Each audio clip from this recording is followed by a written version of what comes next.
Bienvenue à tous. On est le 4 juin 2026 et laissez-moi vous dire une chose, cette semaine, l'Algérie n'a pas chômé. Elle a joué sur plusieurs tableaux en même temps et franchement, ça vaut le coup d'en parler. D'abord, le Premier ministre Sifi Grib s'est rendu au Niger pour inaugurer une centrale électrique financée par l'Algérie. De la solidarité africaine, pas en parole, mais en actes. Ensuite, côté diplomatique, Paris et Alger viennent de franchir un cap historique. Bienvenue à tous.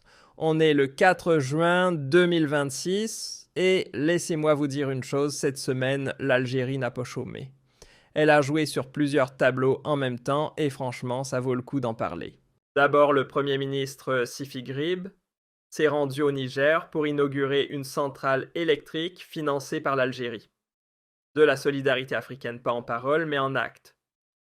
Ensuite, côté diplomatique, Paris et Alger viennent de franchir un cap historique, la réouverture officielle du dossier de l'accord de 1968 sur l'immigration. C'est du lourd.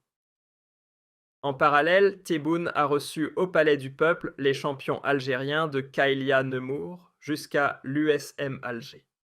Et pour couronner le tout, le gazoduc transsaharien a tenu sa 5e réunion ministérielle, un projet titanesque qui continue d'avancer. 4 sujets majeurs, on les décortique ensemble. C'est parti. Partie 1. L'Algérie, lumière de l'Afrique. Alors on attaque avec l'actualité la plus marquante de ce 4 juin, et franchement, elle résume à elle seule toute la politique africaine de l'Algérie. Ça se passe à Niamey capitale du Niger. Et ce qu'il faut retenir avant tout, c'est un chiffre 2 mois et 10 jours.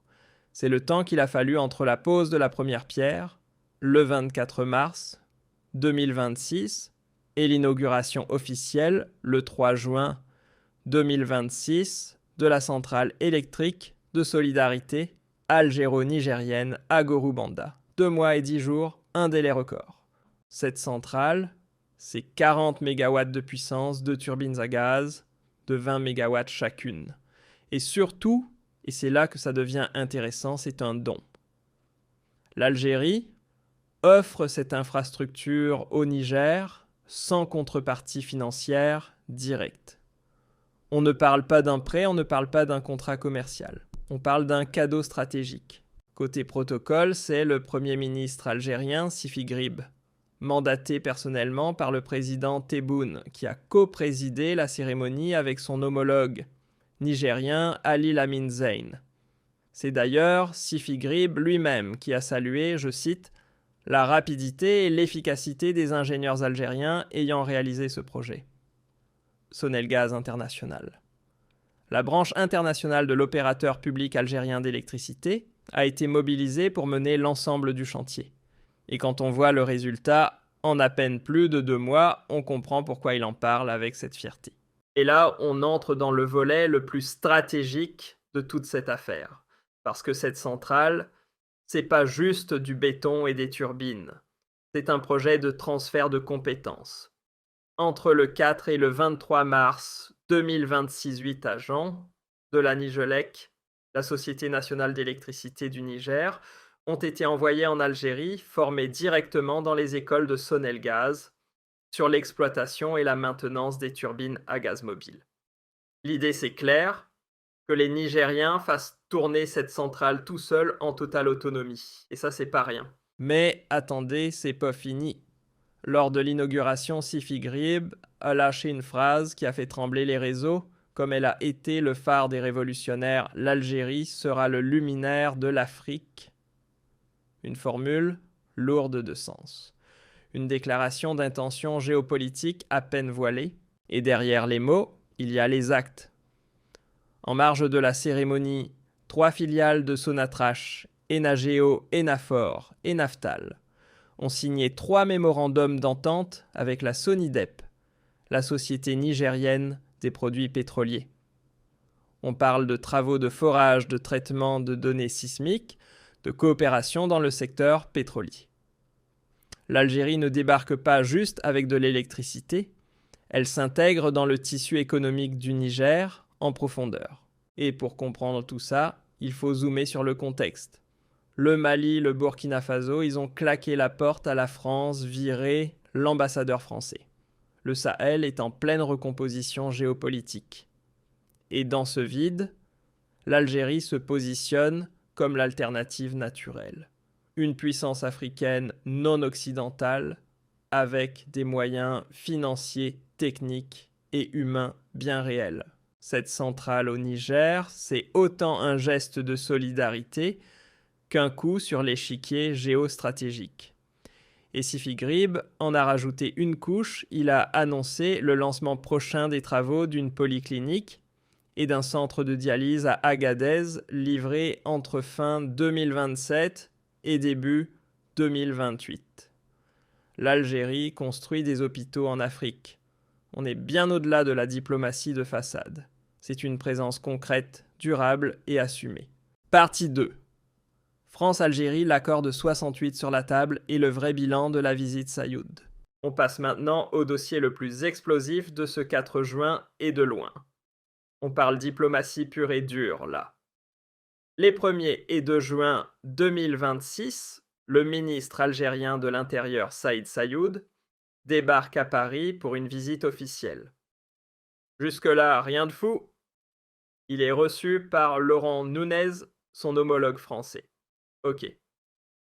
Mais là où ça devient vraiment intéressant, c'est que Emmanuel Macron, en personne, a présidé une séance de travail avec lui.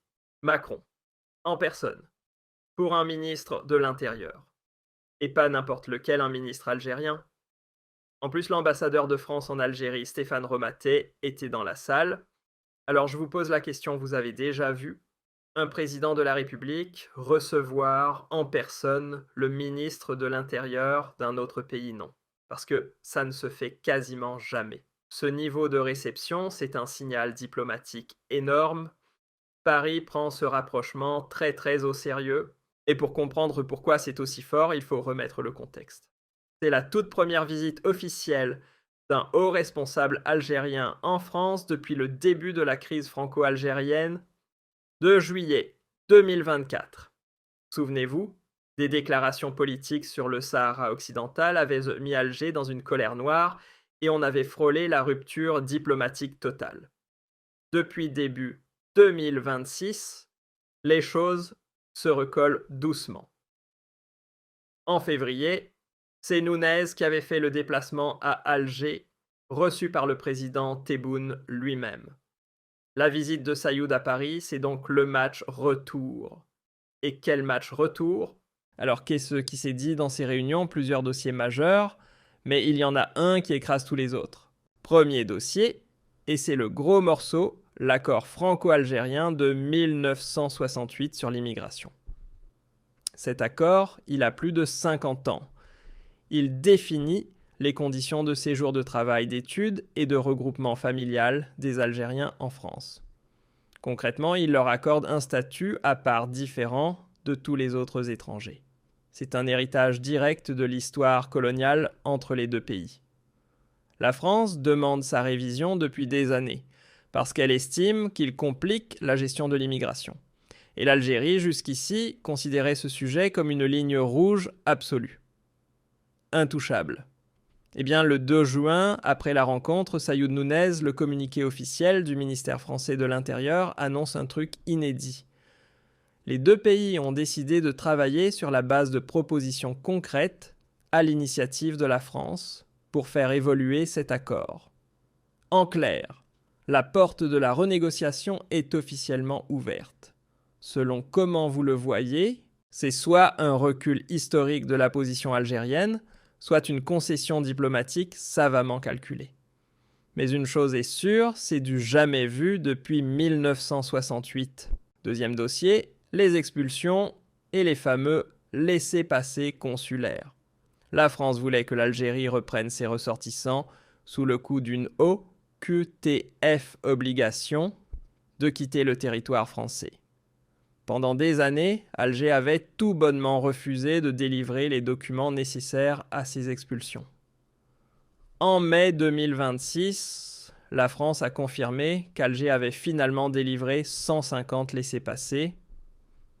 C'est encore un chiffre modeste, on ne va pas se mentir, mais c'est significatif quand on sait qu'entre avril 2025 et février 2026, pas un seul Algérien n'avait été expulsé. Pas un.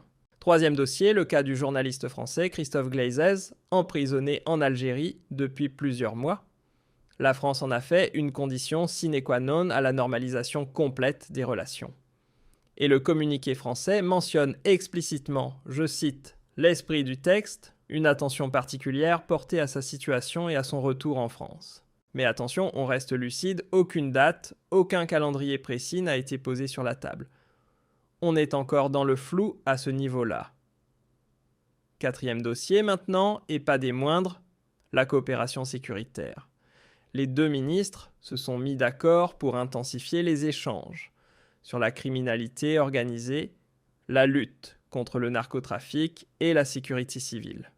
Bon, ok, c'est bien beau tout ça sur le papier, mais concrètement, qu'est-ce que ça change pour les Algériens de France ?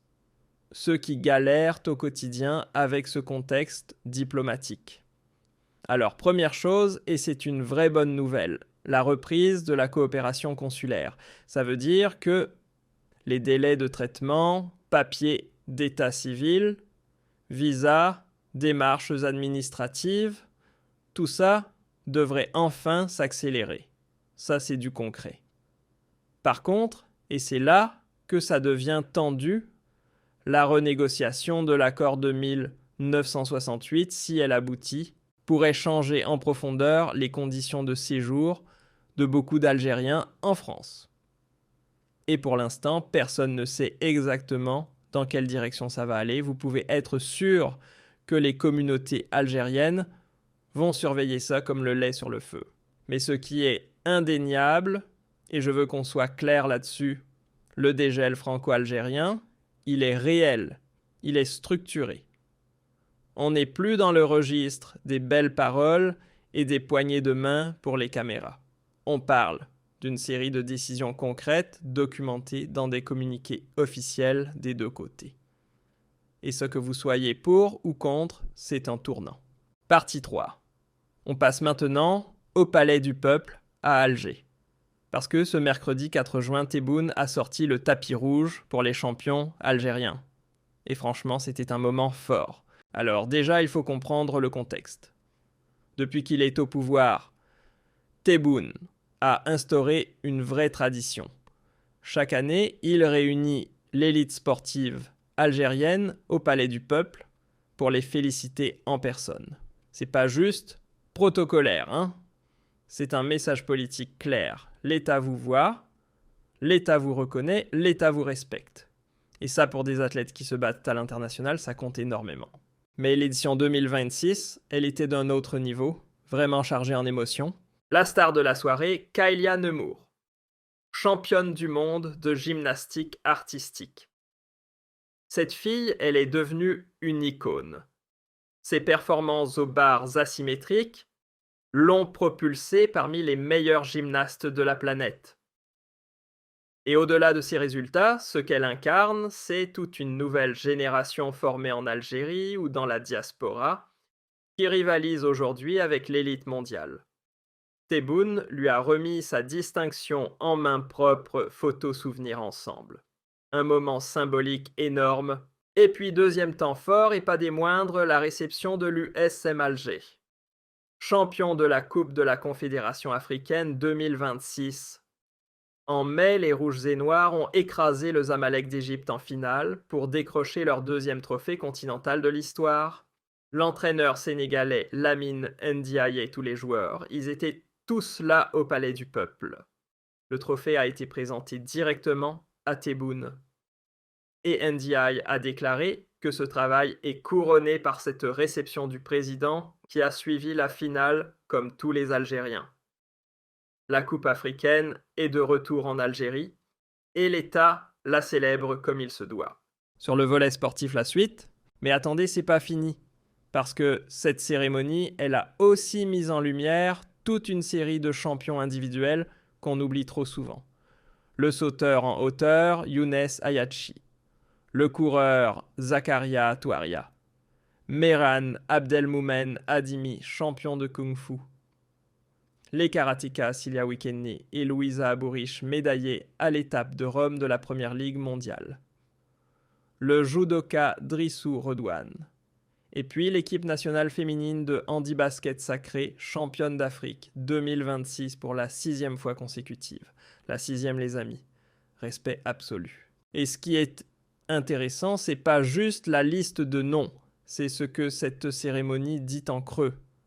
Parce qu'il faut être honnête, pendant des années, les sportifs algériens de haut niveau, ils étaient livrés à eux-mêmes. Pas de primes, pas de soutien institutionnel, pas de reconnaissance officielle digne de ce nom. Et là aujourd'hui, c'est le chef de l'État, en personne, qui les reçoit au Palais du Peuple. Ça, c'est un signal. Et ce signal, il a une valeur immense, surtout pour les jeunes Algériens qui rêvent de vivre du sport. Tebboune a aussi donné des instructions claires au ministre des Sports, être à l'écoute des athlètes et des entraîneurs. Il a insisté sur 2 chantiers en particulier, la relance du handball algérien et le sport scolaire. 2 dossiers qui effectivement méritent une attention très particulière. Partie 4. Le gazoduc transsaharien. L'Algérie au centre de l'échiquier. On change complètement de registre, et là, accrochez-vous parce que cette 4e actualité du 4 juin, c'est peut-être la plus stratégique de toutes sur le long terme.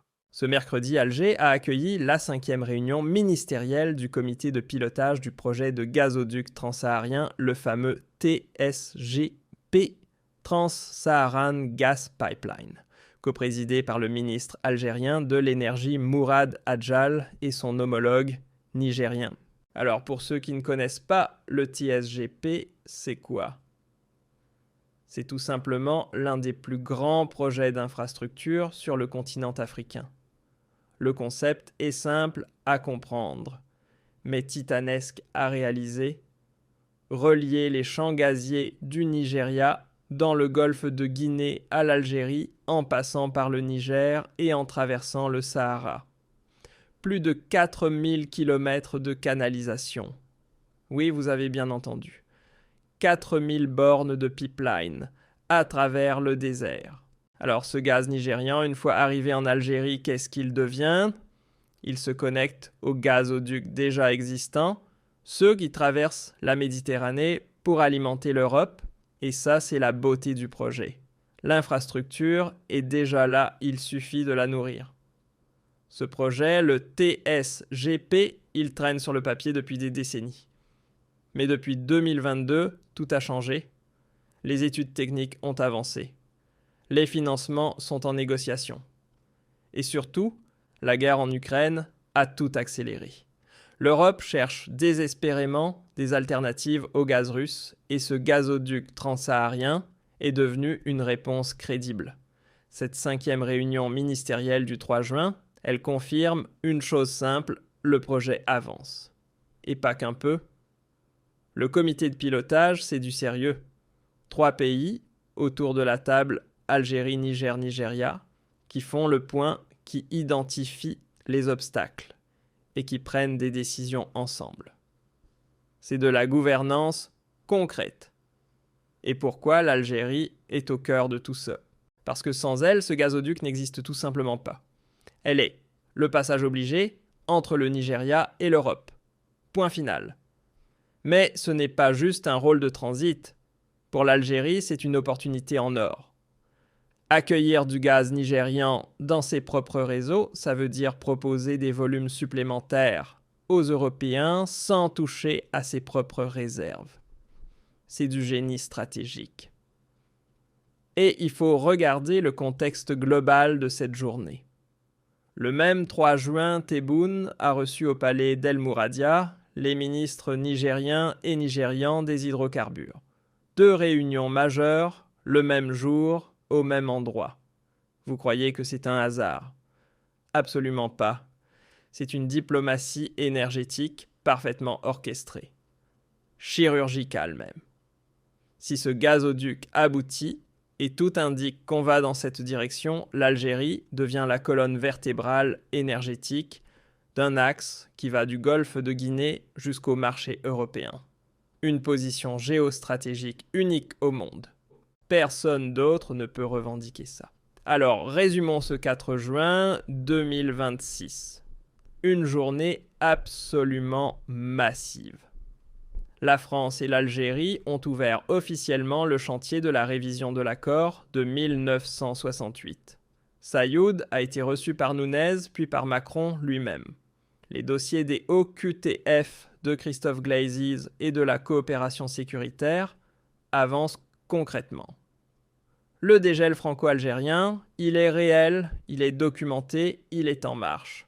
Le Premier ministre Sifi Grib a inauguré à Niamey la centrale électrique algéro-nigérienne de 40 MW, construite en 2 mois et 10 jours par Sonelgaz International. Un cadeau de l'Algérie à l'Afrique. 3 mémorandums ont été signés entre Sonatrach et la Sonidep Niger. Tebboune a honoré ses champions au Palais du Peuple. Kylian Emour, l'USM, Alger champion d'Afrique, le handi-basket féminin, les judokas, les karatékas.